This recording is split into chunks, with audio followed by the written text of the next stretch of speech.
सभी future medicos और parents को वेद प्रकाश बेनीवाल का नमस्कार।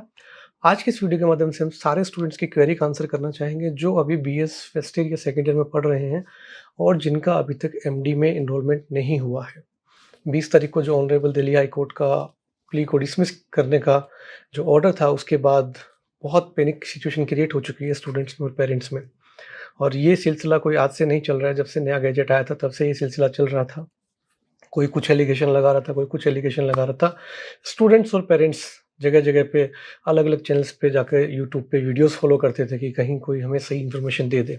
लेकिन वहाँ सब अपने-अपने हिसाब से स्टूडेंट्स को मोल्ड करने की फिराक में थे और जिसको जहाँ जितना स्टूडेंट मिला वो उनको वहाँ लेके चला गया।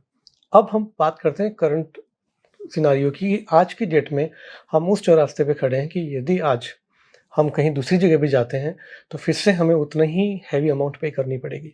हमारे पास शायद करोड़ों रुपए नहीं थे या 80 लाख, 90 लाख रुपए नहीं थे, जिसके कारण आप सब पढ़ने के लिए अब्रॉड गए।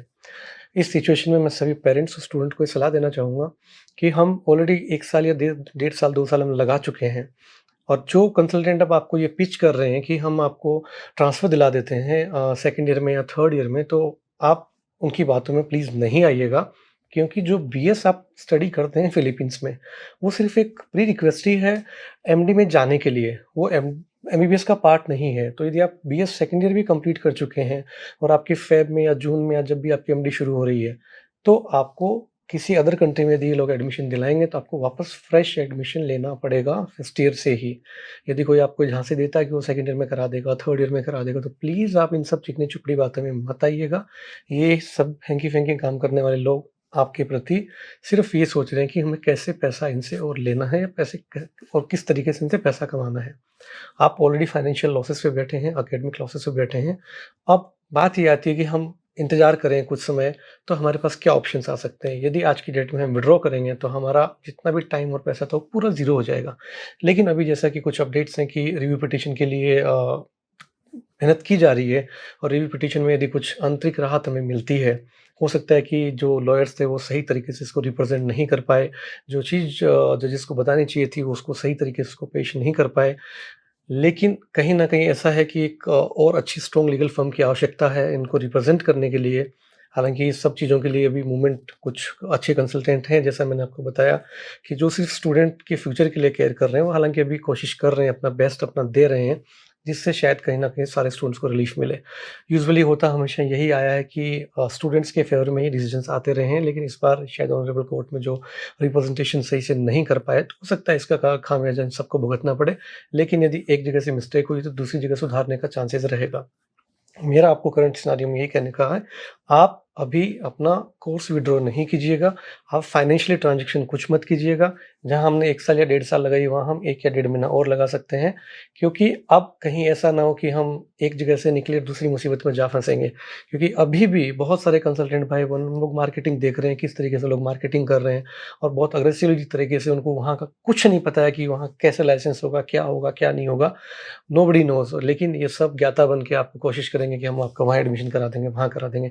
आप इन बातों में नहीं आना है आपको और आपको कुछ समय के लिए आपको और वेट करना चाहिए, क्योंकि ऑलरेडी हम इतना टाइम और पैसा लगा चुके हैं।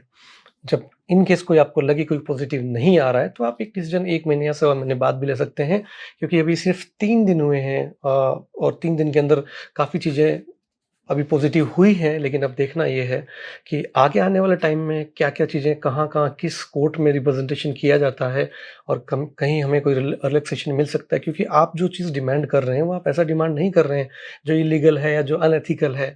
जो स्टूडेंट्स जा चुके हैं 2 साल पहले या 1 साल पहले या डेढ़ साल पहले, उन्हें पता थोड़ी था कि एनएमसी से ऐसा कोई गैजेट आएगा। क्योंकि जब एमसीए के टाइम की हम बात करें, तो जब नीट के स्कोर को 3 साल के लिए वैलिड किया गया, वो इसीलिए वैलिड किया गया था कि जो स्टूडेंट प्री मेडिकल पढ़ने के लिए जाते हैं, उनमें डेढ़ से 2 साल का टाइम लगता था। तो वहाँ उन स्टूडेंट्स को देखते हुए, उनके फ्यूचर को देखते हुए मेडिकल काउंसिल ऑफ इंडिया ने बहुत सही डिसीज़न लिया था। हालाँकि अब नेशनल मेडिकल कमीशन क्या सोचता है या उनका क्या प्लानिंग्स है, वो तो वो जाने, लेकिन शायद 12 से 15 हज़ार स्टूडेंट्स और पेरेंट्स को इस सिचुएशन में छोड़ना शायद कहीं न कहीं गलत होगा और यहाँ रिलैक्सेशन इनका मिलना इनका अधिकार था, क्योंकि सब मिडिल क्लास फैमिली से, इतना पैसा इनके पास नहीं है कि इंडिया के मेडिकल इंस्टीट्यूशंस में पढ़ाई करें। और अनऑफ़िशियली कहीं न कहीं कुछ चीज़ें कहने में थी कि ये स्टूडेंट बीए कर सकते हैं, बीएससी कर सकते हैं, इनका सपना डॉक्टर बनने का है, इसलिए लोग वहाँ गए थे। बीए, बीएससी करनी होती तो शायद 10 लाख में कहीं यूके चले जाते, कहीं कुछ और ईयरली फ़ीस वहाँ भी दे सकते थे, कुछ और उनके पास स्कोप था। और एट द एंड इन सभी स्टूडेंट्स को पढ़ के आना तो इंडिया में ही था। ऑलमोस्ट 95-98% स्टूडेंट्स वापस आ के इंडिया में हमारी कंट्री को तो सर्व करते हैं। कितने स्टूडेंट अभी तक 2002 से लेके 2021 तक आए हैं और कितने इंडियन डॉक्टर्स इन मेडिकल इंस्टीट्यूशन से निकले हैं, इसका हम एक अलग वीडियो बना के आपको बताएँगे कि फॉरेन मेडिकल ग्रेजुएट्स का क्या योगदान है हमारे देश की सेवा करने में। इसके अलावा यदि आपके किसी भी तरह के कुछ और डाउट्स हैं, तो आप हमें दिए गए नंबर पे मैसेज कर सकते हैं। हो सकता है हम आपके मैसेज को रिप्लाई थोड़ा लेट कर पाएँ, लेकिन हमारी कोशिश होगी कि हम आपको सही और सटीक जानकारी देने की कोशिश करें। इसके अलावा आपको हमारे वीडियोज़ कैसे लगते हैं, वीडियो के नीचे कमेंट करना नहीं भूलिएगा और आगे आने वाले सारे वीडियो से अपडेट रहने के लिए हमारे चैनल को सब्सक्राइब कर लीजिएगा। किसी भी तरीके के डाउट्स के लिए आप हमें मैसेज भी कर सकते हैं या वीडियो के नीचे कमेंट भी कर सकते हैं। धन्यवाद।